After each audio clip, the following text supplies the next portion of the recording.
Hello friends, welcome to ElectroPixels. If you like our channel, please don't forget to like, share, subscribe and press the bell icon for getting further notification.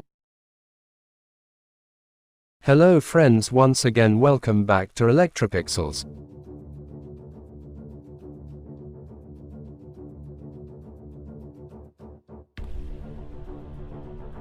Today in this video we are going to repair this 32-inch Samsung LED TV with screw-less back cover.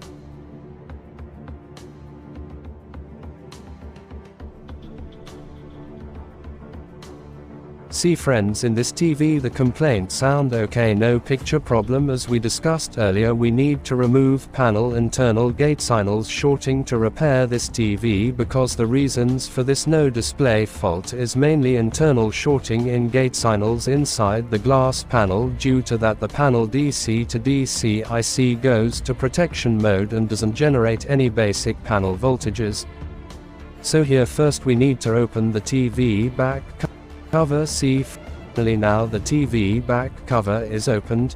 Now we need to check the display model. See friends, it's a single COF Samsung panel with SM4186 Dc to DC IC. Here, due to internal shorting, the panel DC to DC IC doesn't generate any basic panel voltages.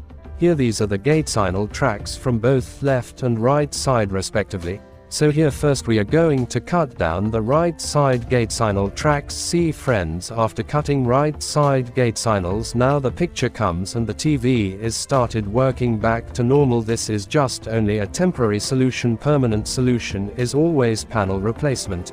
Anyway, hope you like this video. See you in another video with another interesting topics.